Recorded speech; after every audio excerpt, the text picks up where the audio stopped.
वारकरी संप्रदायातील थोर महात्मे व महाराष्ट्रातील विचारवंतांची दुर्मिळ कीर्तने, प्रवचने, व्याख्याने ऐकण्यासाठी सुरेश महाराज सूळ या यूट्यूब चॅनलला अवश्य सबस्क्राईब करून बेल आयकॉन दाबा. परीक्षिती राजाने प्रश्न विचारलाय तो तुमचा आमचा प्रश्न आहे, कारण आपल्याला सर्वांनाच मरावं लागणार आहे. आया है सो जाएगा, राजा रंक फकीर. या मृत्यूलोकाचं वर्णन करताना भगवान परमात्म्याने केलंय अनित्यम असुखम लोकम इमम प्राप्य माम भजस्व. भगवान परमात्मा म्हणतात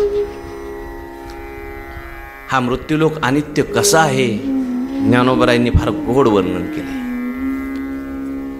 मृत्यू उदराची परिवरी गर्भोगिवशी ज्ञानोबराय सांगतात. असा हा मृत्यूलोक आहे जो जन्माला आलेला आहे त्याला मरावंच लागणार आहे. मरण कधीही कोणाला चुकणार नाही, मरण चुकू शकत नाही, परंतु मरणाची भीती मात्र मनुष्याची निश्चित चुकू शकते. सगळ्यांच्याच पाठीमागं लागलेलं हे मरणाचं भय आहे.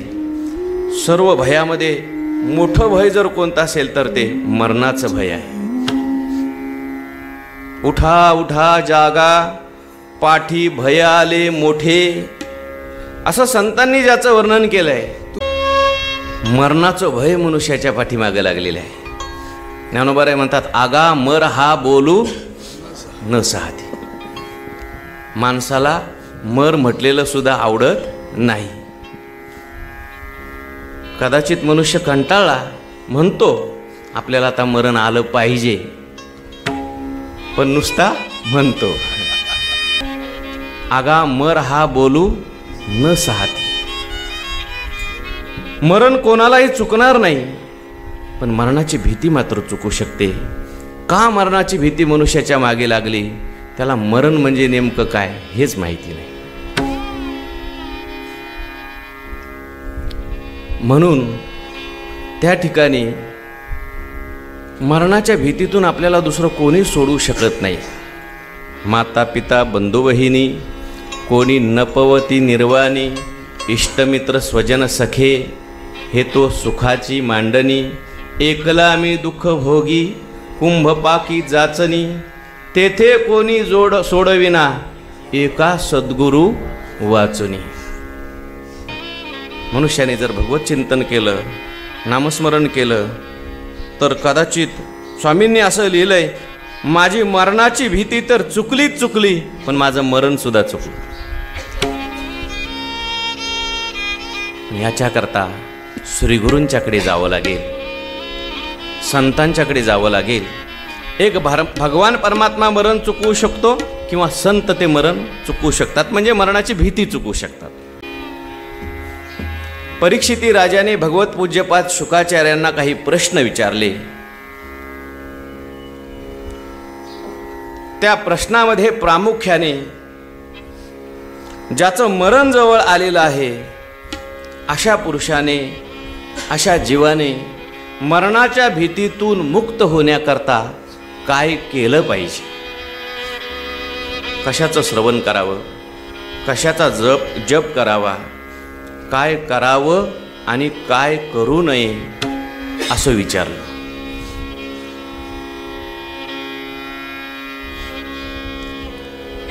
परीक्षिती राजाने हा जो प्रश्न विचारला हा सर्वांच्याच हिताचा प्रश्न आहे. वास्तविक पाहता परीक्षिती राजाचं निमित्त आहे. ज्याप्रमाणे अर्जुनाचं निमित्त आहे. भगवान परमात्म्याला तुम्हाला आम्हाला सर्वांना गीता सांगायची होती, म्हणून भगवान परमात्म्याने अर्जुनाला निमित्त केलं. अर्जुनाचे निव्याजे गीता प्रकाशोनी श्रीराजे, संसारा एवढे थोर ओझे फेडिले जगाचे. अर्जुन हा फक्त निमित्त आहे. भगवान परमात्म्याने जर संकल्प केला असता तर अर्जुनाच्या मनामध्ये असलेलं अज्ञान निवृत्त झालं असतं. परंतु सर्व जगाचा उद्धार करायचा आहे. एकाच्या कैवाडे आणि उगवी बहुतांचे कोढे. ज्या भगवान परमात्म्याने परीक्षिती राजाचं त्याच्या आईच्या उदरामध्ये असताना रक्षण केलेलं आहे, तो भगवान परमात्माच आज या परीक्षिती राजाचं रक्षण करण्याकरता श्रीमद भागवताच्या रूपाने शुकाचार्यांच्या मुखातून प्रगट झालेला आहे. कारण गर्भामध्ये परीक्षिती राजाला मारण्याकरता ब्रह्मास्त्र आलं होतं.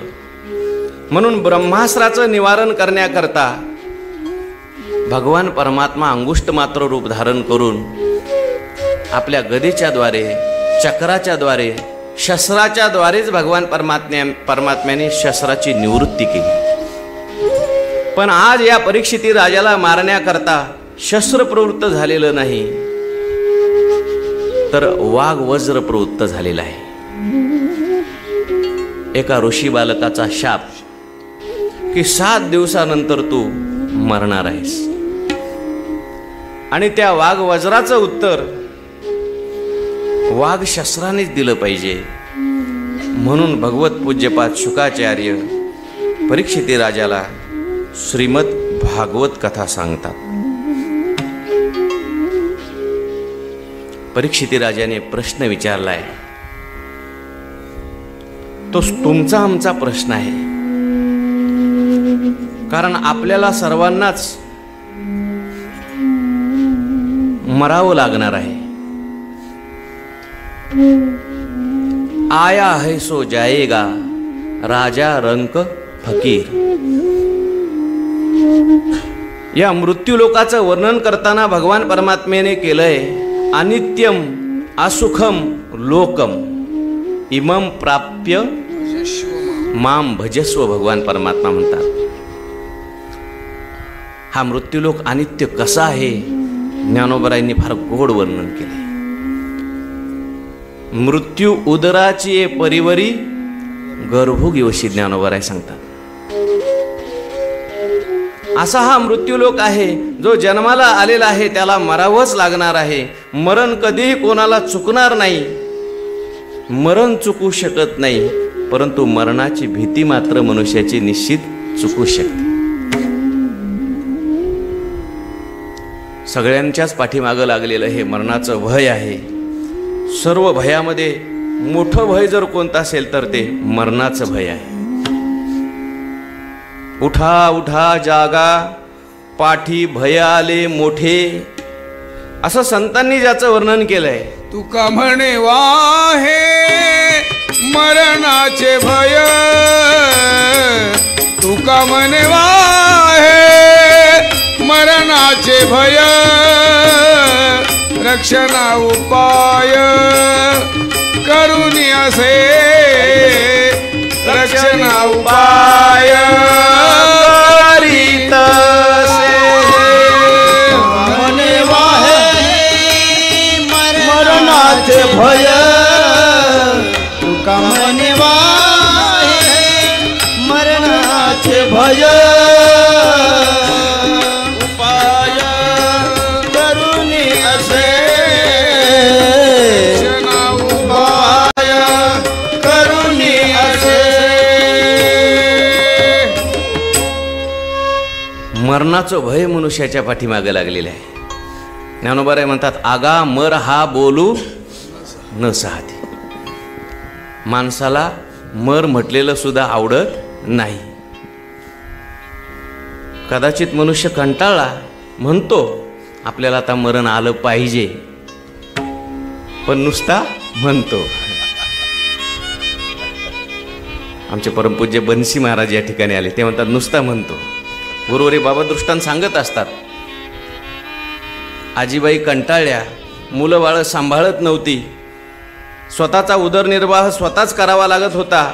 मोळ्या त्या ठिकाणी लाकडं आणायची, अरण्यातून मोळ्या बांधायच्या, बाजारात आणून विकायच्या, उन्हाळ्याचे दिवस कंटाळलेली आजी एक दिवशी म्हटली, अरे यमा ये लवकर मला घेऊन जा.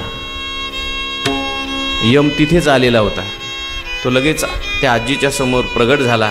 म्हटलं, आजी काय काम आहे? आजी म्हटली, एवढी मोळी माझ्या डोक्यावर उचलून दे आणि तू निघून जा. आगा मर हा बोलू न सहाती. मरण कोणालाही चुकणार नाही, पण मरणाची भीती मात्र चुकू शकते. का मरणाची भीती मनुष्याच्या मागे लागली? त्याला मरण म्हणजे नेमकं काय हेच माहिती नाही. म्हणून त्या ठिकाणी मरणाच्या भीतीतून आपल्याला दुसरं कोणी सोडू शकत नाही. माता पिता बंधू बहिणी, कोणी नपवती निर्वाणी, इष्टमित्र स्वजन सखे, हे तो सुखाची मांडणी. एकला मी दुःख भोगी, कुंभपाकी जाचनी, तेथे कोणी जोड सोडविना, एका सद्गुरू वाचुनी. जे स्वामी अखंडानंद सरस्वती होते, त्यांच्या जन्मपत्रिकेमध्ये 19व्या वर्षी मृत्यूचा योग होता. त्यांनी त्यांच्या चरित्रामध्ये असं लिहिले, त्यांचे वडील काशीमधले सर्वात मोठे विद्वान, आणि त्यांनी यांची जन्मपत्रिका पाहिली आणि 19व्या वर्षीच मृत्यूचा योग. अन्यथा होणार नाही. स्वामींनी असं लिहिलंय, मला वैराग्य निर्माण झालं, कशामध्येच लक्ष लागे ना. मी अनेक महात्म्यांच्या जवळ गेलो, त्यांना भेटलो, माझं मरण चुकेल असं काहीतरी करा. ते म्हटले, हे बघ, आम्ही मरण तर काय कोणाचं चुकवू शकत नाही, परंतु मरणाची जी भीती आहे ही मात्र निश्चित चुकवता येते. प्रकार असा झाला, मनुष्याने जर भगवत चिंतन केलं, नामस्मरण केलं, तर कदाचित स्वामींनी असं लिहिलंय, माझी मरणाची भीती तर चुकलीच चुकली, पण माझं मरण सुद्धा चुकलं. याच्याकरता श्रीगुरूंच्याकडे जावं लागेल, संतांच्याकडे जावं लागेल. एक भगवान परमात्मा मरण चुकवू शकतो किंवा संत ते मरण चुकवू शकतात, म्हणजे मरणाची भीती चुकवू शकतात. मरण माझे मरुनी गेले, मज केले अमर, मज केले अमर. मरण माझे मरुनी गेले, मज केले अमर. मरण माझे मरुनी गेले, मज केले अमर, मज केले अमर, मज केले अमर. एक तर भगवान परमात्म्याला शरण जायचंय, नाहीतर श्रीगुरूंना शरण जायचंय. श्रीगुरूंना शरण गेल्यानंतर सुद्धा श्रीगुरू आपल्याला ज्ञान सांगतात, आणि ज्ञान ऐकल्यानंतर मनुष्याच्या मरणाची भीती निवृत्त होते. श्रीगुरू आपल्याला ज्ञान सांगतात, म्हणून भगवान परमात्म्याने श्रीमद भगवद्गीतेमध्ये सर्वांनाच संतांच्याकडे जायला सांगितलंय.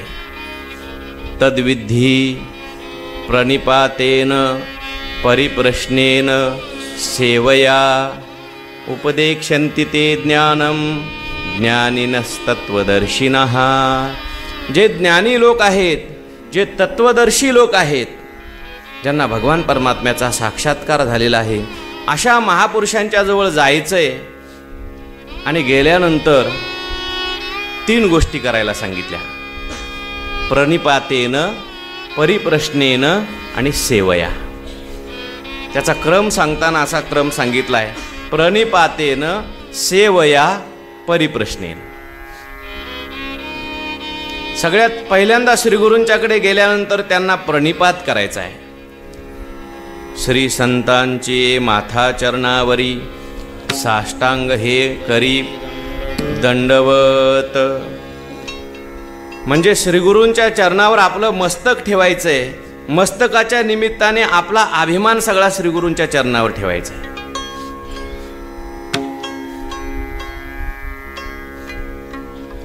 नाहीतर अभिमान घेऊन जर ज्ञान प्राप्त करू लागला मनुष्य तर श्रीगुरु ज्ञानाचा उपदेश करतील, पण हा ताट असल्यामुळे ज्ञान याला फलद्रूप होणार नाही. श्रीगुरूंच्या चरणावर मस्तक ठेवणं म्हणजेच श्रीगुरूंना सांगणं आहे की तुमच्या शरीरामध्ये असलेलं सर्वात निकृष्ट अंग तुमचे पाय, खालचं अंग तुमचे पाय, माझ्या शरीरामध्ये असलेलं उत्कृष्ट अंग माझं डोकं, मी तुमच्या पायाच्या बरोबर सुद्धा नाही, म्हणजे मी तुमच्या बरोबर काहीच नाही. आपला अभिमान श्रीगुरूंच्या चरणाजवळ समर्पित करणं.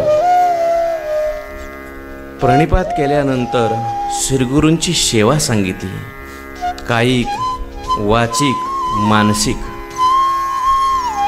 कशी श्रीगुरूंची सेवा करावी ज्ञानेश्वर महाराजांनी 13व्या अध्यायामध्ये आचार्योपास्ती या पदावर लिहिलेलं व्याख्यान तुम्ही वाचा. आणि गुरुचे भवन आपण मी होईन, दास होनी करीन दास्य तेथीचे, जयाचे वक्त्र वाहे गुरुनामाचे मंत्र, गुरुवाक्या वाचोनी शास्त्र हाती नशिवे. असं कायिक, वाचिक, मानसिक सर्वच सेवेचं वर्णन केलं. सेवा करत असताना भावना ही ठेवावी, मी ही जी सेवा करतोय गुरूंच्या करता करत नाही, माझं अंतःकरण शुद्ध व्हावं म्हणून करतोय. नाहीतर गुरूंच्या करता मी सेवा करतोय अशी जर भावना असेल तर त्या सेवेने कदाचित अभिमान वाढण्याची शक्यता आहे, जो कमी झाला पाहिजे. ज्ञानोबारायांची सेवा करतोय, तुकोबारायांची मी सेवा करतोय, माझ्या करता करतोय, त्यांच्या करता नाही. आणि मग सेवा झाल्यानंतर पुढचा मार्ग सांगितलाय, परिप्रश्नेन. हे सगळं मी कशा करता सांगतोय? शुकाचार्यांनी पहिल्याच श्लोकामध्ये असं म्हटलंय, वर्यानेशते प्रश्न कृतो लोकहितम नृप. वा राजा, काय प्रश्न विचारलास? लोक कल्याणाचा तू प्रश्न विचारलास. आत्मविद संमत पुंसाम. कारण मनुष्यासाठी ऐकणे इत्यादी बाबत श्रेष्ठ काय असे तू विचारले. आत्मज्ञानी पुरुष अशाच प्रश्नाचा मोठा आदर करत असतात. आत्मविद संमत प्रश्न, लोक हितम प्रश्न, लोकांच्या हिताचा प्रश्न, आत्मविद लोकांना आवडणारा प्रश्न, असा तू प्रश्न विचारलाय राजा. श्रीगुरूंच्याकडे गेल्यानंतर प्रश्न का विचारायचा? कारण प्रश्न विचारल्यानंतर श्रीगुरूंना आपला अधिकार कळतो. याला कोणता उपदेश करायचा आहे?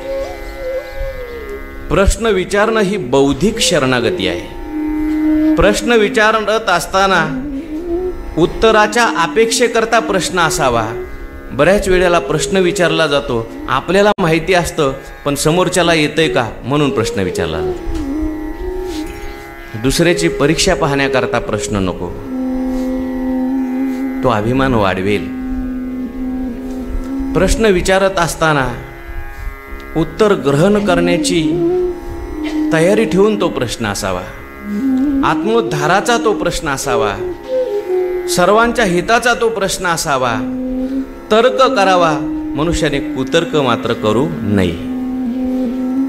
कारण प्रश्न विचारणारा कुठं बसून प्रश्न विचारतोय हे समोरच्याला लगेच लक्षात येतं. आणि त्यातल्या त्यात आत्मज्ञानी जे पुरुष असतात, श्रीगुरु जे असतात, त्यांना मात्र लगेच लक्षात येतं हा जो विचारणारा आहे नेमका कुठे बसून प्रश्न विचारतोय. हा स्थूल शरीरात बसलेला आहे, सूक्ष्म शरीरात बसलेला आहे, स्वर्गात आहे, नरकात आहे, पामर आहे, जिज्ञासू आहे, विषयी आहे का मुक्त आहे. आणि मग त्या त्या प्रश्नानुसार साधू संत उपदेश करतात. अधिकारानुरूप उपदेश करण्याची संतांची प्रणाली असते. अधिकार तैसा करू उपदेश, अधिकार तैसा करू उपदेश, अधिकार तैसा करू उपदेश, अधिकार तैसा करू उपदेश. हे ओझे त्यास तेची द्यावे, हे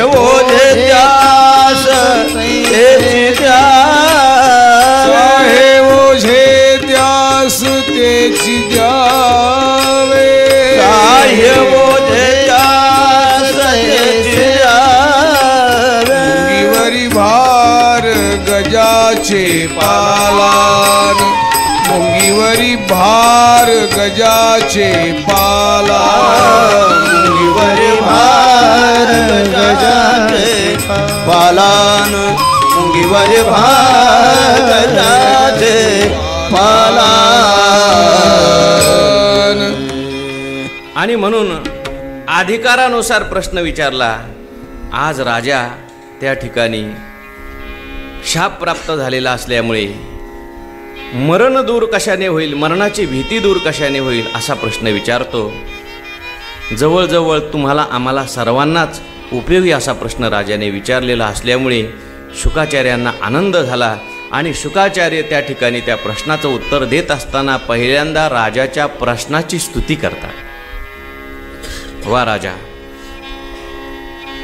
आणि आता उत्तर द्यायला सुरुवात करतात. मी काय श्रवण करू असं राजाने विचारलं होतं. तेव्हा शुकाचार्य परीक्षित राजाला सांगतात. राजा, श्रोतव्यादीनि राजेंद्र नृणाम संति सहस्रशा अपश्यताम आत्मतत्वम ग्रहेषु ग्रहमेधिनाम. हे राजेंद्रा, जे गृहस्थ संसारातील कामधंद्यात गढून गेलेले आहेत, आपल्या स्वरूपाला जे जाणत नाहीत, त्यांच्यासाठी ऐकण्यासारख्या सांगण्यासारख्या अशा हजारो गोष्टी आहेत. सगळा संसार मनुष्याच्या अंतःकरणामध्ये ऐकूनच आलेला आहे आणि तो ऐकून आलेला संसार बाहेर काढायचा असेल तर त्याच्यासाठी सुद्धा ऐकलंच पाहिजे. जी वस्तू आपल्याला नित्य अपरोक्ष असते अशा वस्तूचा साक्षात्कार श्रवणाशिवाय होत नाही. अरे राजा, मनुष्याचं जवळजवळ सर्व आयुष्य असंच फुकट जातं. निद्रया ह्रियते नक्तम व्यवायेन च वा वयः दिवाचारते हया राजन कुटुंब भरणेन वा. सर्व आयुष्य रात्री झोपेत, ग्रस्त धर्म भोगण्यात, दिवसा संपत्तीचे हाव आणि कुटुंबाचं पालन पोषण. संसारामध्ये ज्यांना तो आपले अत्यंत घनिष्ठ संबंधी समजतो ते शरीर, पुत्र, पत्नी इत्यादी सारे मिथ्य आहे. परंतु जीव त्यांच्या मोहात असा अडकून जातो.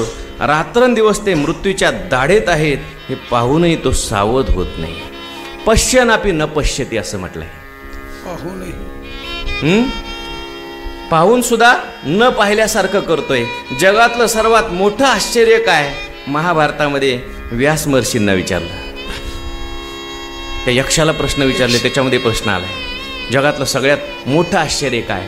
अहनी अहनी भूतानी गच्छन्ति यमालयम अन्या स्थावरम इच्छन्ति किम आश्चर्यम अतःपरम असं म्हटलेलं आहे. रोज लोक मरतात, पण तरी सुद्धा जे जिवंत आहेत त्यांना असं वाटतं आपण आता काही मरणार. एक पाहत सा एकाची दहने सावध त्या गुन्हेगार नवा. सावध त्या गुन्हेगार नवा. एकाची दहने सावध त्या गुन्हेगार नवा. सावध त्या गुन्हेगार नवा. मनुष्य बेसावध आहे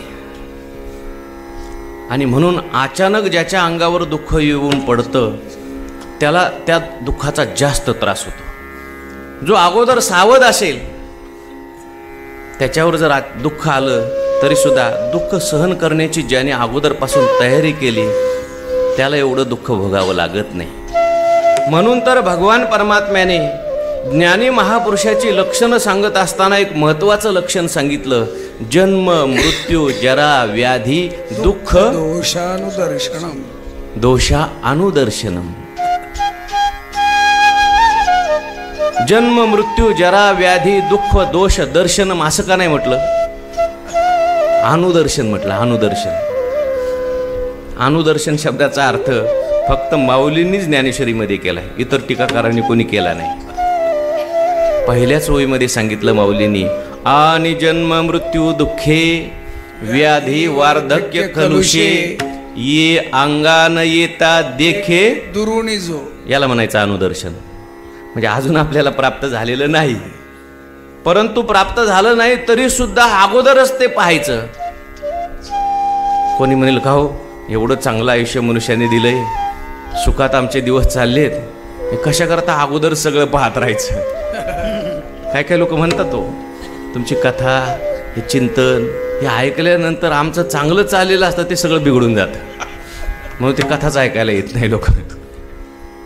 तरुणपणामध्येच म्हातारपणाची कल्पना करायची, सुखात सगळं चाललेलं असताना दुःखाची कल्पना करायची,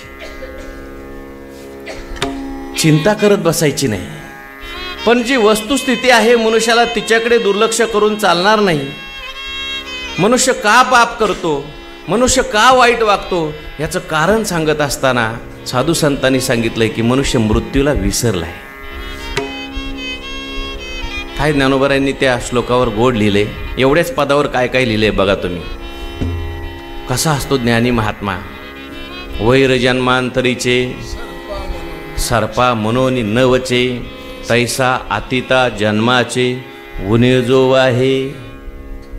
ना तरी केळविली नोवरी, का संन्यासी ज्या परी, तैसा न मरता करी. मृत्यू सूचना पाहेचा पेना वाटवधा, तव आजीची होई जे सावधा. जीवन निघता औषधा, धावा धावी धावी जे जेवी. मी मधल्या 2-3 सोडून देतोय बरं का, आणि मग वया म्हणतोय. शेवटी ज्ञानोबाराय म्हणतात, आईशी दशा येईल पुढे, तेथ मन होईल वेडे. तव चिंतोनी ठेवी रोकडे. आत्मज्ञान म्हणजे कानाला ऐकू येणार नाही म्हणून तो आजच असं ऐकून ठेवतो की जे ऐकल्यानंतर परत ऐकायचं शिल्लकच राहत नाही. डोळ्याने पुढे आपल्याला दिसणार नाही म्हणून ते पाहून ठेवतो की जे पाहिल्यानंतर आता परत काही पाहावंसं वाटत नाही.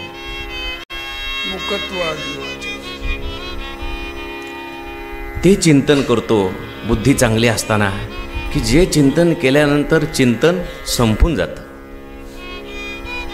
कृतम कृत्यम परापनीयम प्राप्तम प्राप्तमित्येव तृप्यते. जे करायला पाहिजे तो अगोदर तो करून ठेवतो. आणि म्हणून राजा लोक मृत्यूला विसरले, आणि म्हणून मनुष्याच्या पाठीमागं माया मोह हे सगळं लागलं. अचानक मृत्यू येतो, आणि अचानक मृत्यू आल्यानंतर मात्र मनुष्य गोंधळून जातो, गडबडून जातो. ज्याप्रमाणे इतर गोष्टीची मनुष्य तयारी करतो त्याप्रमाणे माणसाने मरणाची सुद्धा जीवनामध्ये तयारी केली पाहिजे. ज्याने मरणाची तयारी केली तो मनुष्य मात्र मृत्यूला घाबरत नाही, मग तो मात्र उलट वाट पाहतो. मृत्यूसुद्धा आपला मित्रच आहे की आपलं जुनं शरीर घेतो आणि नवीन शरीर आपल्याला देतो. किंवा वास्तविक पाहता आत्मस्वरूपाच्या ठिकाणी मृत्यू नावाची कल्पना नाहीच नाही. तुकाराम महाराज म्हणतात, मरण माझे मरून गेले आणि मज केले आमर. कारण मरण म्हणजे काय, स्थूल शरीराचा आणि सूक्ष्म शरीराचा वियोग असं लोक मरण व्यवहारामध्ये समजतात. परंतु आम्ही तर या सूक्ष्म शरीराचा, स्थूल शरीराचा, कारण शरीराचा, आमच्या स्वरूपाच्या ठिकाणी त्रैकालिक अत्यंत अभाव आहे असा निश्चय अगोदरच केला. आता आम्हाला नाही आम्हा ज्यावे मरावे लागत, आपुले मरण पाहिले म्या डोळा. आणि म्हणून राजा देहापत्य कलत्रादिश्वात्मन आत्म सैन्येश्व सत्स्वपी तेषां प्रमत्तो निधनम पश्यन्नपि न पश्यती. याकरता मनुष्याने काय केलं पाहिजे तर याच्याकरता श्रवणच केलं पाहिजे. सर्वात पहिली भक्ती जर कोणती असेल, श्रवण भक्ती सांगितली बरं का. तस्मात् भारत सर्वात्मा भगवान ईश्वरो हरी, श्रोतव्य कीर्तितव्यश्च स्मर्तव्यश्च इच्छता भयम. ज्याला अभयाची इच्छा आहे त्याच्याकरता जो सर्वात्मा आहे, जो भगवान आहे, जो ईश्वर आहे, जो हरी आहे, अशी 3 विशेषणं दिली. जो सर्वात्मा आहे, जो भगवान आहे, जो ईश्वर आहे, जो हरी आहे, माणसाने त्यातच श्रवण करावं. पहिलं श्रवण सांगितलं बरं का, कारण श्रवणाने माणसाला साक्षात्कार होतो. भगवान परमात्मा आपल्या मनामध्ये येण्याचं द्वार जर कोणतं असेल तर ते श्रवण आहे. भगवान परमात्म्याचं राहण्याचं ठिकाण सांगत असताना वाल्मिक ऋषींनी पहिलं राहण्याचं ठिकाण सांगितलंय. जिनके श्रवण समुद्र समाना,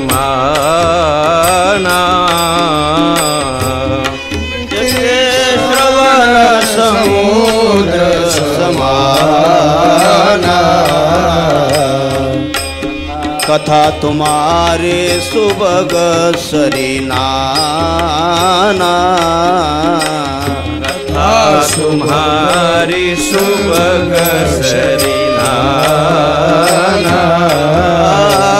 जिनके श्रवण समुद्र समाना, जिनके श्रवण समुद्र समाना, कथा तुम्हारी सुभग सरिनाना, सुभग सरिनाना, जिनके श्रवण समुद्र समाना, कथा तुम्हारी सुभग सरिनाना. जिनके श्रवण समुद्र समाना. हे देवा, ज्यांचं श्रवण समुद्रासारखं आहे, म्हणजे तुमच्याविषयी जे लोक खूप ऐकतात त्यांच्या मनात जाऊन तुम्ही बसा, असं म्हटलंय. म्हणजे श्रवणानेच भगवान परमात्मा आत येतो आणि निर्गुण निराकार जो भगवान परमात्मा आपल्याला साक्षात अपरोक्ष आहे त्याचा साक्षात्कार सुद्धा श्रवणाने होतो. आपण नेहमी गोष्ट ऐकतो, 10वा तूच आहेस. स्वतः 10वा असताना सुद्धा स्वतःला विसरला, रडायला लागला, 10वा मेला, 10वा बुडाला. पण एका सज्जन मनुष्याने त्याला सांगितलं, तू 10वा आहेस. तू 10वा आहेस हे सांगण्यापूर्वी तो नव्हता का? होताच, परंतु भ्रम होता. स्वतःला अपरोक्ष नित्य अपरोक्ष असून सुद्धा मनुष्याला भ्रम झालेला आहे. मी जीव आहे, मी सुखी आहे, मी दुःखी आहे, मी जन्मणार आहे, मरणार आहे. मग याच्याकरता आत्मावारे दृष्टव्यः श्रोतव्यः मंतव्यः निधिध्यासितव्यः. त्या परमात्मा स्वरूपाचा साक्षात्कार करून घेण्याकरता पहिलं जर साधन कोणतं असेल, श्रवण. म्हणून माणसाने श्रवण मात्र पहिलं केलं पाहिजे. बाकी काही गोष्टी आपल्याकडून होतील न होतील, पण श्रवण महत्त्वाचं आहे. श्रवण ज्यावेळेस आपण करतो त्यावेळेस आपली बुद्धी आणि सांगणाराची बुद्धी अशा दोन बुद्धी काम करत असतात.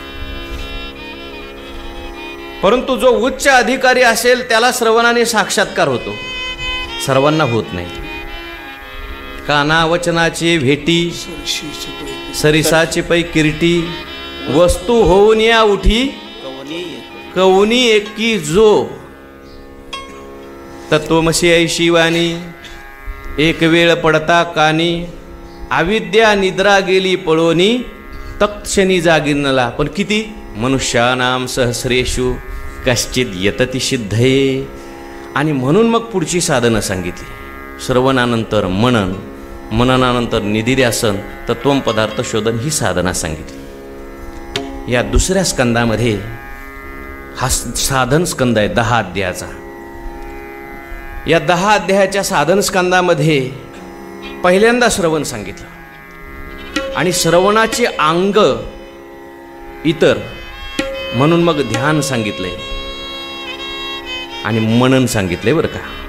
पहिल्यांदा 2 अध्यायामध्ये सूक्ष्म ध्यान सांगितलं. सूक्ष्म ध्यान, स्थूल ध्यान अशी दोन्ही ध्यानं सांगितली. त्यानंतरच्या 2 अध्यायामध्ये श्रोत्यांच्या अंतकरणाची निर्मलता, वक्त्याच्या अंतकरणाची निर्मलता याच्याकरता भगवत स्तुती सांगितली. आणि राहिलेले जे 6 अध्याय आहेत त्या 3 अध्यायामध्ये सृष्टीच्या उत्पत्तीद्वारे मनन सांगितलंय आणि 3 अध्यायामध्ये उपपत्तीच्या द्वारे मनन सांगितलं. असा 10 अध्यायाचा हा स्कंद आहे. याच्यामध्ये साधना सांगितली.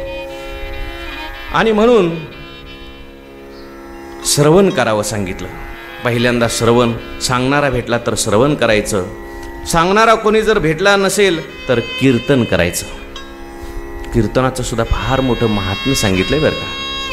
तरी कीर्तनाचे निनटनाचे नाशिले व्यवसाय प्रायश्चित्ताचे, जे नामची नाही पापाचे ऐशे केले. यमदमावकळा आणली, तीर्थे ठायावरून उठविली, यमलोकीची खुंटली रहाटी आगवे. असा हा कीर्तनाचा फार मोठा महत्त्व आहे. कीर्तन करून जर आपल्याला कंटाळा आला तर स्मरण करायचं. म्हणजे श्रवण, कीर्तन, स्मरण. पण कोणाचं करायचं? जो सर्वात्मा आहे, जो भगवान आहे, जो ईश्वर आहे, जो हरी आहे, जो सर्वांचा आत्मा आहे, अशा परमात्म्याचं श्रवण करायचं. जो सर्वांचा आत्मा आहे त्याच्याविषयीच स्मरण करायचं, त्याचं स्मरण करायचं. एतावान सांख्य योगाभ्याम स्वधर्म परिनिष्ठया जन्मलाभ परपुंसाम अंते नारायण स्मृती. मनुष्य जन्माचा हाच श्रेष्ठ लाभ आहे की त्याने ज्ञानाने किंवा भक्तीने किंवा आपल्या धर्मावरील निष्ठेने कोणत्याही प्रकारे का होईना जीवन असे बनवावे की मृत्यूसमयी भगवंताचे स्मरण अवश्य राहिलं पाहिजे.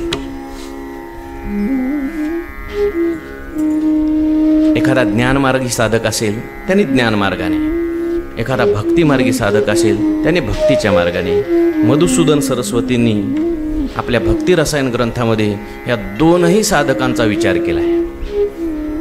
ज्याचं अंतःकरण लवकर द्रवीभूत होतं, भगवंताच्या कथा ऐकण्यामध्ये, भगवंताचे गुणानुवाद ऐकण्यामध्ये, भगवंताच्या रूपामध्ये गुणामध्ये ज्याची जास्त आसक्ती आहे, लवकरात लवकर ज्याचं अंतःकरण द्रवीभूत होतं, कंठ सद्गदित होतो, अंगावर रोमांच येतात, तो भक्तीचा अधिकारी सांगितला. ज्याची बुद्धी खूप सूक्ष्म आहे, तर्क करते, कुतर्क करते, असा जो पुरुष आहे, वैराग्यवान आहे, तो ज्ञान मार्गाचा अधिकारी सांगितला. शेवटी भक्तीने जा, ज्ञानाने जा, एकाच परमात्मा स्वरूपाची प्राप्ती होत असते. म्हणून एतावान सांख्य योगाभ्याम स्वधर्म परिनिष्ठया जन्मलाभ परपुंसाम अंते नारायण स्मृती. तुका म्हणे देहा आल्याचे सार्थक, जन्मा तुका म्हणे जन्मा आल्याचे सार्थक.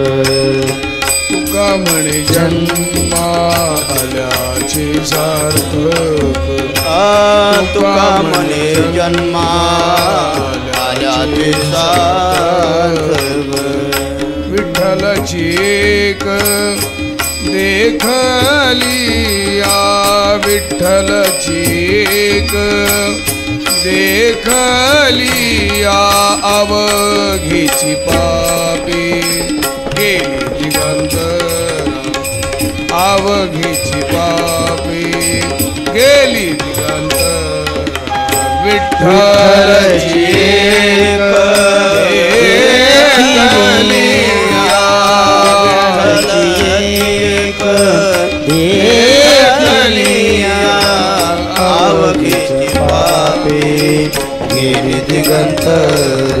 आवघीच्या पापी गेली दिगंतर.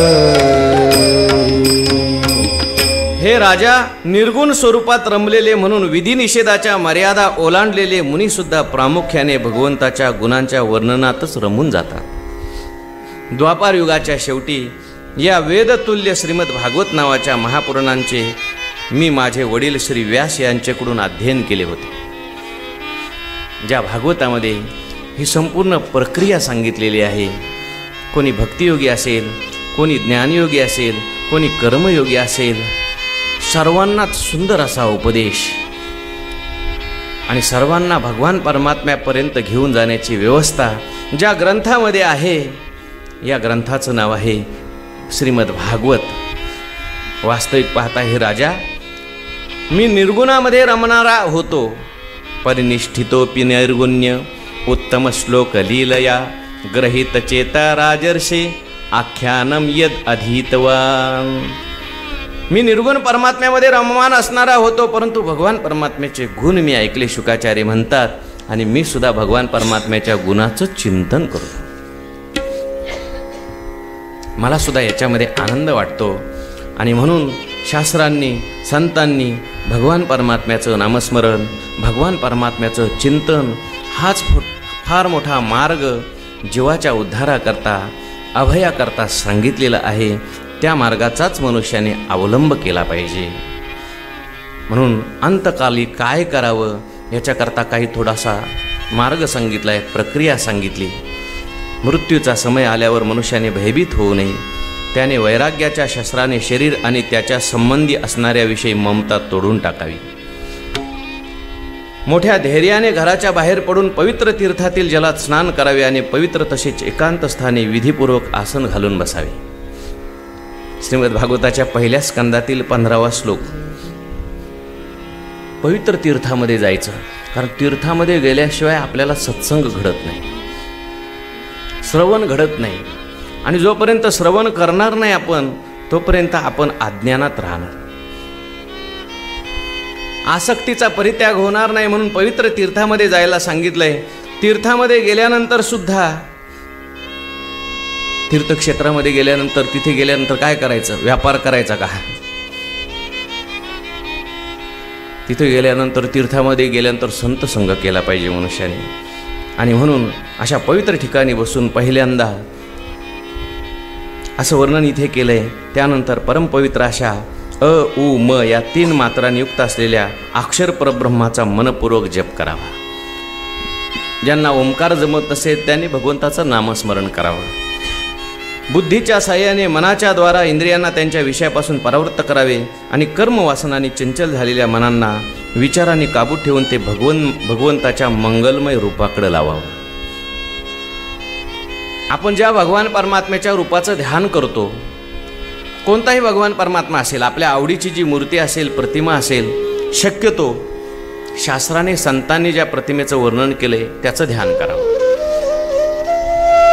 संतांनी पांडुरंग परमात्म्याचं वर्णन केलंय, आपण पांडुरंग परमात्म्याच्या रूपाचं ध्यान करावं. हृदयामध्ये, मनामध्ये पांडुरंग परमात्म्याच्या रूपाचं ध्यान करत असताना सुद्धा पहिल्यांदा सर्वांगाचं ध्यान करायला सांगितले.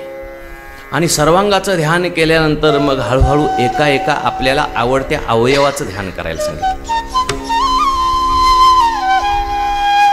पहिल्यांदा संपूर्ण मूर्ती पाहिली. मूर्ती पाहिल्यानंतर मग एका एका अवयवाचं ध्यान. पांडुरंग परमात्मा विटेवर उभे राहिले. का बरं भगवान विटेवर उभे राहिलेले असतील? विटेवर उभं राहून भगवान परमात्मा आपल्याला काय सांगतात? भगवान म्हणतात, एवढी छोटीशी जागा जरी तुम्ही मला दिली तर मी त्याच्यावर येऊन उभा राहायला तयार आहे. उभं राहणं हे कर्तव्य दक्षतेचं प्रतीक आहे. त्यानंतर भगवान परमात्म्याचे असलेले सुकुमार पाय, त्याचं चिंतन करायचं.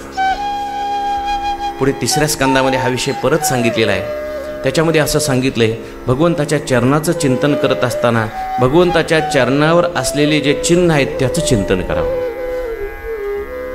ध्वज, अंकुश आणि वज्र आणि कमल, शंख, पद्म ही भगवान परमात्म्याच्या चरणावर असलेली चिन्ह आहेत.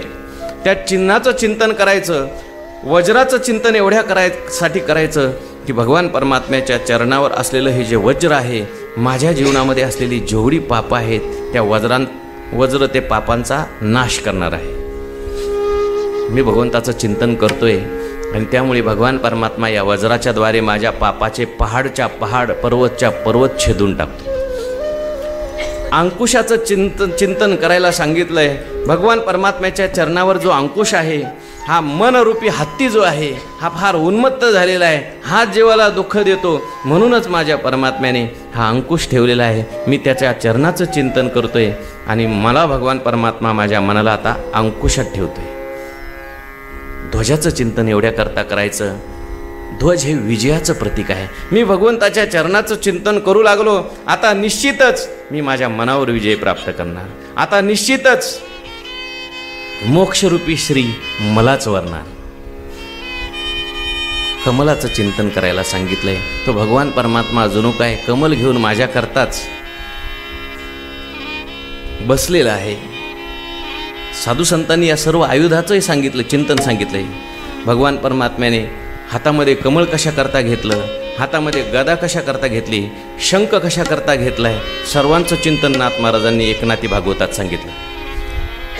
आठवते का? चक्रे अभिमानाचा करी चेंदा, मोह ममता छेदी गदा, शंखे उद्बोधी निजबोधा, निज कमळे सदा निज भक्ता पूजी. निज कमळे सदा निज भक्ता पूजी. ही हातातली आयुध सांगितली. चक्रे अभिमानाचा करी चेंदा, मोह ममता छेदी गदा, आणि शंखे उद्बोधी निजबोधा, आणि निज कमळे सदा निज भक्ता पूजी. त्याप्रमाणे भगवान परमात्म्याच्या सर्व पहिल्यांदा पायाचं चिंतन करायचं. आता पायावर मन स्थिर करायचं.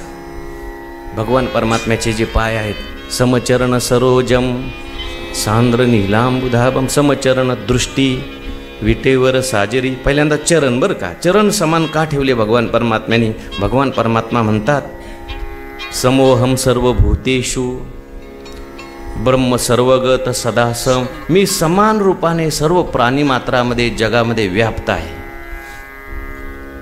त्याच भगवान परमात्म्याचं चिंतन करत करत कमरेवर जे भगवान परमात्म्याने हात ठेवले त्याचं चिंतन करायचं. का बरं भगवान परमात्म्याने कमरेवर हात ठेवले असतील?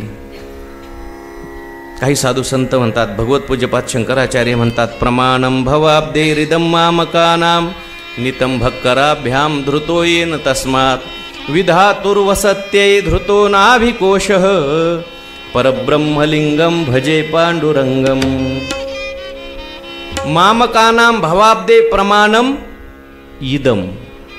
मामकानाम म्हणजे जे माझे आहेत, भवाब्दे हे म्हणजे भवसागराचं, प्रमाणम म्हणजे जे पाणी आहे ते इदम. इदम म्हणजे एवढंच आहे, कमरे इतकं. देवाच्या कमरे इतकं नाही बरं का, आपल्या कमरे इतकं. हे भगवान परमात्मा दाखवतात. म्हणून तर तुकोबाराय म्हणतात, बाबा भवसागर तरत असताना तुम्ही भीती का बरं बाळगता? भवसागर तरता कारे करी तसा चिंता. भवसागर तरता कारे करी तसा चिंता. भवसागर तरता कारे करी तसा चिंता. भवसागर तरता कारे करी तसा चिंता. पहिला उभा दाता कटिकर ठेवुनी. पहिला उभा दाता कटिकर ठेवुनी.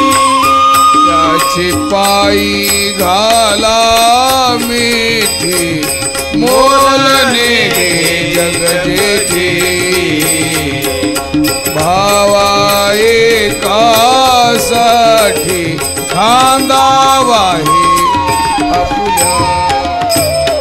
त्याचे पायी घाला मिठी मोलने जग जेठी.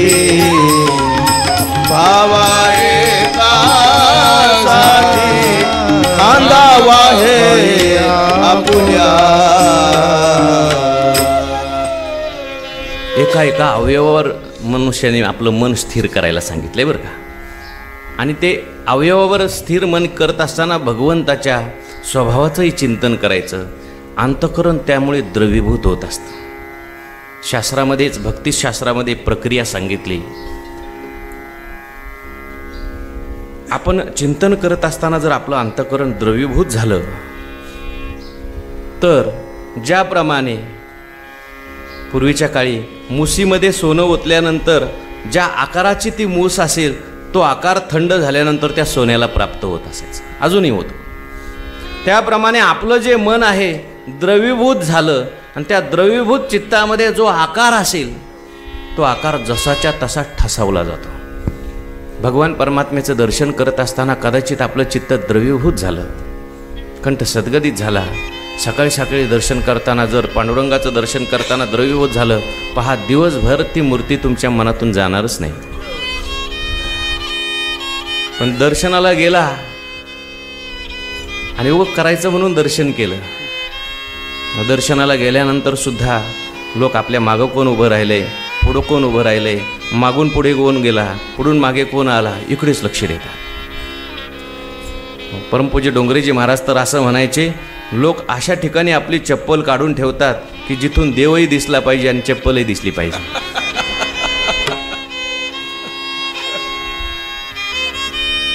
देवाच्या मंदिरात जरी लोक गेले तरी देवळातल्या आरशामध्ये देवाला न पाहता आपल्याकडेच पाहत राहतात.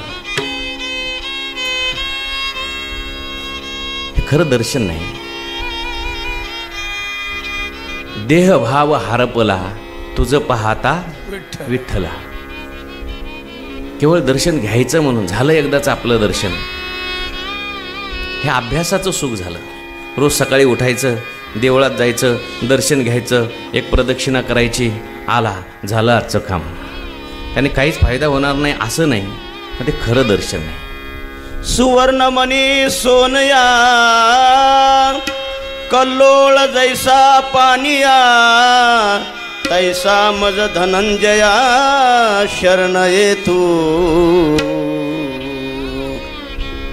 भगवान परमात्म्याने शरण कसं यायचं याच्याकरता ही ओवी सांगितलेली आहे. तेव्हा भगवान सगुण परमात्म्याचं दर्शन घेत असताना चित्तवृत्ती द्रवीभूत करायची आणि द्रवीभूत केल्यानंतर तो आकार ठसावला जातो चित्तामध्ये असं सांगितलं आहे. म्हणून पूजा करत असताना, नामस्मरण करत असताना, रूपाचं दर्शन करत असताना भक्तिशास्त्रामध्ये चित्त द्रवीभूत किती होते याला महत्त्व आहे. आणि मग एका एका अवयवाचं ध्यान करायचे. तत्र एका अवयवम ध्यायेत विच्छन्नेन चेतसा मनो निर्विषयम युक्त्वा ततः किंचन न स्मरेत. एका एका अवयवाचं ध्यान करायचं. ध्यान करत करत मुखमंडलाचं ध्यान करायचं. भगवान परमात्म्याच्या मुखमंडलाचं ध्यान केल्यानंतर मग फक्त मुखाचं ध्यान करायचं. मुखाचं ध्यान केल्यानंतर सुद्धा तिथे एकाग्र मन करायचं.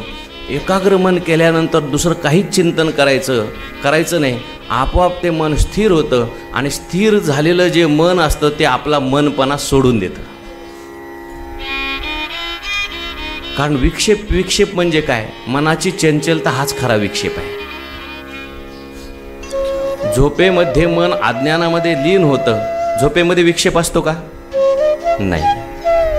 ते कारणामध्ये लीन होतं. लीन जरी झालं तरी लगेच जगतरूपी विक्षेप गेला. झोपेमध्ये जगत आहे का? गाढ झोपेमध्ये जगत नाही.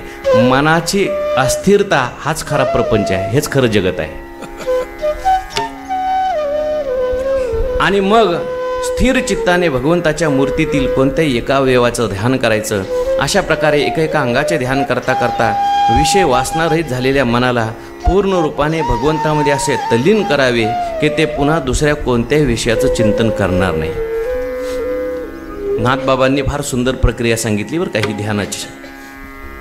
म्हणजे सगुण ध्यानाकडून हळूहळू निर्गुण ध्यानाकडे कसं जायचं. ध्यानामध्ये अनेक प्रकार आहेत बरं का.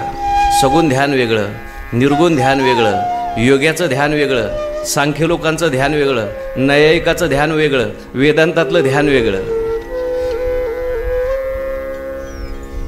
प्रत्येक ध्यानाने मनुष्याला आनंद प्राप्त होत असतो. तेव्हा ध्यान करत असताना आता सगुणाकडून पुन्हा निर्गुण ध्यानाकडे कसं जायचं. ध्याना आले जे हास्यवदन तेथून सांडोनी वदन केवळ हास्याचे करावे ध्यान हास्या माझी मन घालोनी. मग हास्याचे हे सांडोने ध्यान हास्या माझी जो सच्चिदानंद घन तेथ प्रवेशावे मन अतिसावधान निजनिष्ठा. नाथ महाराज म्हणतात. म्हणजे भगवान परमात्म्याच्या मुखावर असलेलं जे हास्य आहे त्या हास्यामध्ये मन स्थिर करायचं आणि हास्यामध्ये असलेला आनंदाकार वृत्ती करायची आणि ती वृत्ती आनंदाकार केल्यानंतर पुढे ती वृत्ती निघून जाते. आणि पदम तत्परमम विष्णोर मनो यत्र प्रसिद्धती, केवळ आनंदच आनंद शिल्लक राहतो, तेच भगवान परमात्म्याचं खरं पद आहे असं सांगितलं. ह्याच्याकरता हा अभ्यास सांगितला. अभ्यासाने या सर्व गोष्टी त्या ठिकाणी प्राप्त होत असतात. जसा आपल्यामध्ये आनंद आहे याच्याकरता ही प्रक्रिया सांगितली, त्याप्रमाणे तोच भगवान परमात्मा सर्व ठिकाणी व्यापून भरलेला आहे. मी आनंदरूप आहे हेही कळावं लागतं आणि सगळं जगत आनंदरूप आहे हेही कळावं लागतं. आणि म्हणून संपूर्ण जगत हे भगवान परमात्म्याचं शरीर आहे असंही ध्यान करायला सांगितलंय. जितासनो जितश्वासो जितसंगो जितेंद्रिया स्थूले भगवतो रूपे मनसंधारये धियाः. पहिल्यांदा जितासनो, माणसाने थोडं आसनावर बसायला शिकलं पाहिजे बरं का, कारण बसल्याशिवाय माणसाचं मन स्थिर होत नाही. म्हणून जितासनो. नंतर जितश्वासो सांगितलं, मनुष्याने आपले जे श्वास आहेत हे नियंत्रित घ्यायला शिकले पाहिजे, कारण प्राणाचा आणि मनाचा संबंध आहे. प्राणाने मन ताब्यात ठेवता येतं आणि मनाने प्राण वगैरे सगळे ताब्यात ठेवता येतात. प्राणाने मन ताब्यात ठेवता येतं याला हठयोग म्हणतात, आणि मनाच्याद्वारेच सर्वाचा बात करतात याला राजयोग म्हणतात. प्राणाच्याद्वारे आपल्याला मन नियंत्रित करता येतं, प्राणाचा आणि मनाचा संबंध आहे असं वर्णन केलंय योगशास्त्रामध्ये. ज्याचे प्राण लवकर लवकर चालतात, जो लवकर लवकर श्वास घेतो त्याचं आयुष्य लवकर संपतं असं वर्णन केलंय. जो दीर्घ श्वास घेतो त्याचं आयुष्य त्या ठिकाणी भरपूर पुरतं, कारण भगवंताने आपल्याला आयुष्य देत असताना श्वास मोजून दिलेत, आणि आपण जर लवकर लवकर वापरले तर आपलं आयुष्य लवकर संपून जातं. जास्त पैसे जो जास्त झोपतो, झोपेमध्ये सर्वात जास्त श्वास चालतात, त्याचं आयुष्य लवकर संपतं असं म्हणतात. जो मनुष्य जास्त खवळतो, रागावल्यानंतर क्रोध आल्यानंतर श्वास हळूहळू चालतात का जास्त चालतात? म्हणून तुकाराम महाराज म्हणतात, खवळलिया काम क्रोधी अंगी भरती आधिवे. कोपे घडे पुण्यक्षय. हा, तुका म्हणे कोपे घडे पुण्यक्षय. तुका म्हणे कोपे घडे पुण्यक्षय. पुण्याचा ते होय प्रारब्धची. हा, होणार ते होय प्रारब्धेची. कशा करता सांगितलं, मी कुठेतरी वाचलं होतं, हत्ती हा फार दीर्घ श्वास घेतो म्हणून 200 वर्ष जगतो. साप हा खूप दीर्घ श्वास घेतो म्हणून हजारो वर्ष जगतो. कुत्रा हा फार लवकर लवकर श्वास घेतो म्हणून 20च वर्षात मरून जातो. माशी, कीटक वगैरे जे प्राणी आहेत ते खूप लवकर लवकर श्वास घेतात म्हणून 1 दिवस, 2 दिवस, 4 दिवस, 10 दिवस अशात मरतात. म्हणजे श्वासाचा आणि आपल्या मनाचा संबंध आहे. म्हणून तर आजकाल पहा, जिकडे तिकडे लोक प्राणायाम करताना दिसतात, कारण प्राणायामाने आरोग्यही प्राप्त होतं आणि आयुष्यही वाढतं म्हणतात. तुम्ही म्हणाल मग आम्हाला प्राणायाम कुठे शिकायला जावं लागेल? शिकता येत असेल तर शिका, नाहीतर आपण जे पारायण करतो हे सुद्धा प्राणायाम आहे. साधू संतांनी तर असं म्हटलंय, आपण जे भजन करतो या भजनामध्ये सहज प्राणायाम होतो. वारकरी संप्रदायामध्ये आपल्या अशा चाली संतांनी निर्माण केलेल्या आहेत की ज्या चाली म्हटल्यानंतर सहज प्राणायाम होत असतात. हो, बघा साधू संतांनी कसे राग तयार केले. आम्हा हरीच्या दासा काही, आम्हा हरीच्या दासा काही, आम्हा हरीच्या दासा काही, आम्हा हरीच्या दासा काही, आम्हा हरीच्या दासा काही, आम्हा हरीच्या दासा काही, आम्हा हरीच्या दासा काही, आम्हा हरीच्या दासा काही. भय नाही त्रैलोकी. प्राणायाम.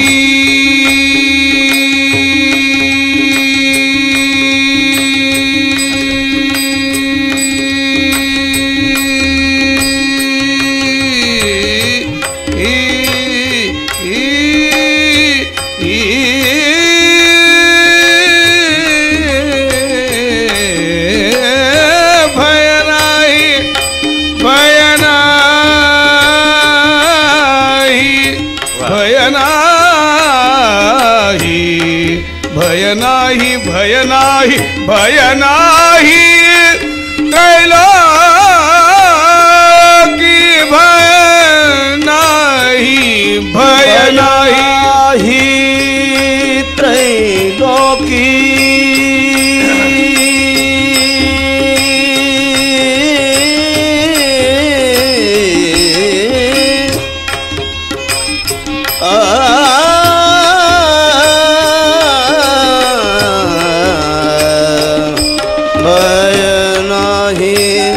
भय नाही भय नाही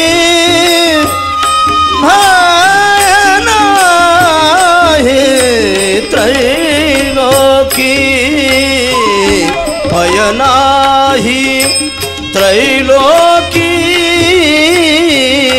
भय नाही त्रैलोकी देव देव पुढे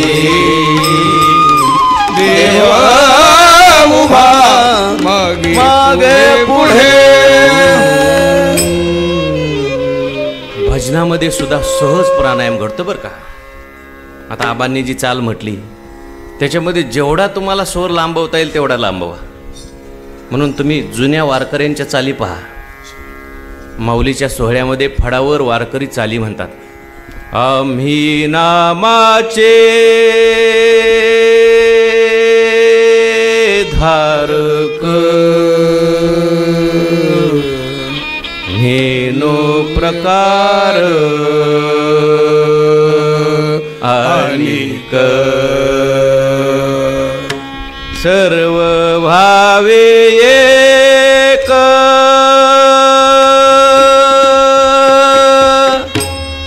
विठ्ठल प्रमाण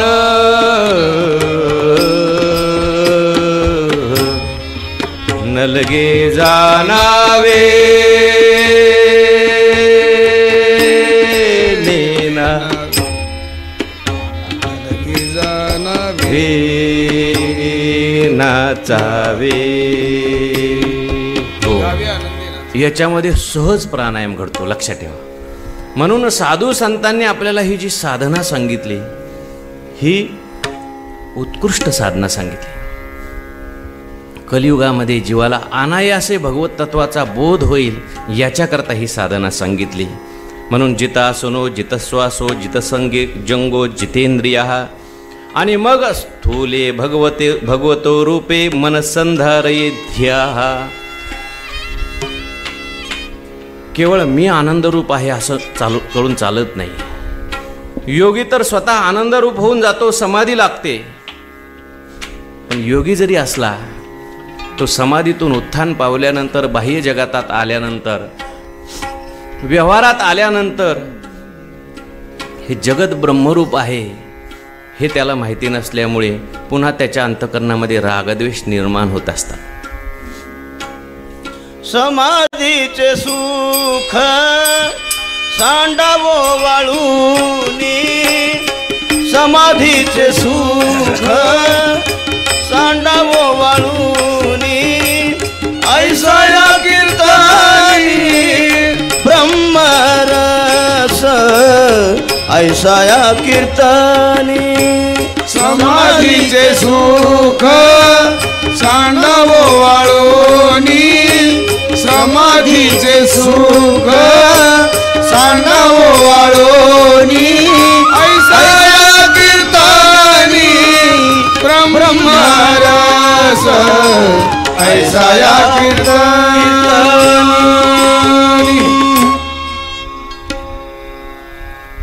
योग्याचा आनंद वेगळा आहे. सांख्य लोकांचा दृष्टा जो आहे तो वेगळा आहे. योगी लोकांच्या द्रष्ट्याची संकल्पना वेगळी आहे. वेदांताची द्रष्ट्याची कल्पना वेगळी आहे. सांख्य तत्वज्ञानामध्ये सुद्धा मी असंग निर्विकार नित्य शुद्ध बुद्ध मुक्त आत्मा आहे आणि प्रकृती माझ्याहून वेगळी आहे असं मानलं जातं. तेवढा पुरता तोही त्या ठिकाणी आनंदी होतो. पण प्रकृतीला सत्य मानत असल्यामुळे ती मात्र असंच जड दुःखरूपच मानत असल्यामुळे प्रकृती ही सत्य आणि मी एक सत्य. पुन्हा प्रकृतीशी तादात्म्य केल्यानंतर सुखदुःख भोगावीच लागतात. योग्याने तेवढ्यापुरती समाधी लावली. समाधी लावल्यानंतर तो या स्थूल शरीराचा त्याग करतो, अंतःकरणाचा त्याग करतो आणि तदा द्रष्टुः स्वरूपे अवस्थानम, तो स्वतः त्या ठिकाणी द्रष्टू स्वरूपामध्ये जाऊन बसतो. पण उत्थान पावल्यानंतर जसं एखाद्या मनुष्याने मळालेला कोट घातला, खूप दुर्गंधी यायला लागली, म्हणून त्या माणसाने कोट काढून ठेवला आणि बसला. जेवायला बसल्यानंतर आनंद वाटला, पण जेवण झाल्यानंतर परत कोट घातला की तीच दुर्गंधी येते. त्याप्रमाणे केवळ अंतःकरणाचा त्याग करून उपयोग नाही. अंतःकरणापासून वेगळा झाला, पण ते अंतःकरण जर मलिन झालेलं असेल तर, जरी मी अंतःकरणापेक्षा वेगळा आहे असं म्हटलं तरी व्यवहार करत असताना बाधित अनुवृत्तीने का होईना अंतःकरणाशी तादात्म्य करावं लागतं. मी अंतःकरण आहे, मग अंतःकरणामध्ये असलेले सुखदुःखादी धर्म सगळे प्रतितीला येतात, बाधित अनुवृत्तीने का होईना. म्हणून साधू संतांचं म्हणणं असं आहे, पहिला अंतःकरण शुद्ध करा, पहिला अंतःकरण वृत्तीचा विषय भगवान परमात्मा बनवा आणि मग त्या वृत्तीचं साक्षीत्व करा. संसार हा आपल्या अंतःकरण वृत्तीचा विषय ठेवला आणि मग जर आपण अंतःकरण वृत्तीचे साक्षी झालो तर कधी कधी पुन्हा अंतःकरण वृत्ती संसारात गेल्याशिवाय राहणार नाही. म्हणून हा संपूर्ण दृश्य प्रपंच जो आहे हा भगवत स्वरूप आहे असं ध्यान सांगितलंय बरं का, अजून ज्ञान सांगितलंच नाही. अंतःकरण शुद्धी करता संपूर्ण विराट स्वरूप जे आहे हे सगळं भगवान परमात्म्याचं स्वरूप आहे अशी भावना करायची. पातालमेतस्य हि पादमूलम पठन्ति पार्ष्णी प्रपदे रसातलम महातलम विश्वस्रजोत गुल्फौ तलातलम वै पुरुषश्च जंघे. विराट स्वरूपाचं वर्णन केलंय. विराट स्वरूपाचे तळवे हे पाताळ आहे, टाचा आणि पंजे हे रसातळ आहे, घोटे हे महातळ आहे, पोटरे हे तळातळ आहेत, गुडगे हे सुतळ आहेत, मांड्या हे वितळ, आतळ कंबरी भूतळ आहे आणि परीक्षिता त्याच्या नाभीलाच आकाश असं म्हणतात. आकाश म्हणजे भगवान परमात्म्याची नाभी आहे. भगवंताच्या छातीला स्वर्गलोक, गळ्याला महरलोक, वदनाला जनोलोक, कपाळाला तपोलोक म्हणतात. त्या सहस्र शीर्ष असलेल्या भगवंताचा मस्तक समूह म्हणजेच सत्यलोक आहे. इंद्रादी देवता हात आहेत, दिशा कान आहेत, शब्द श्रवणेंद्रिय आहेत, दोन्ही अश्विनी कुमार भगवान परमात्म्याच्या नाकाची छिद्र आहेत, गंध हे घाणेंद्रिय आहे आणि धगधगणारी आँख हे भगवंताचं मुख आहे. नद्या ह्या भगवंताच्या नाड्या आहेत, समुद्र हे भगवंताचं पोट आहे, श्वास आपण जो घेतो तो भगवान परमात्म्याचा निश्वास आहे, वायू. ही धारणा सांगितली बरं का. ध्यान सांगितल्यानंतर धारणा सांगितली. कशा करता धारणा सांगितली? अंतःकरण शुद्धी करता.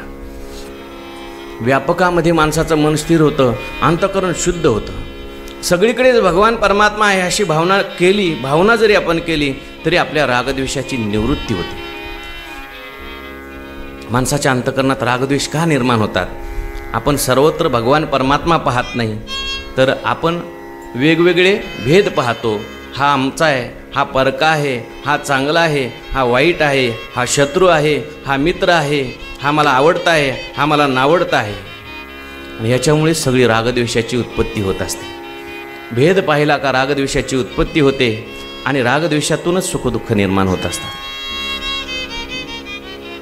आणि म्हणून अशी सुखदुःख निर्माण होऊ नये याच्याकरता शास्त्राने उपाय एकच सांगितला आहे, सर्वत्र भगवत दर्शन. आपण या पृथ्वीवर बसलो असताना अशी भावना करायची मी भगवंताच्या मांडीवर बसलोय. आपलं बसणं सुद्धा भक्ती होऊन जातं. कुठेतरी मी वाचलं, संध्याकाळी झोपताना अशी भावना करायची मी भगवंताच्या चरणाजवळ झोपलोय आणि उठताना अशी भावना करायची मी भगवंताच्या चरणाजवळून उठतोय. आपली झोपसुद्धा भगवंताची भक्ती होईल.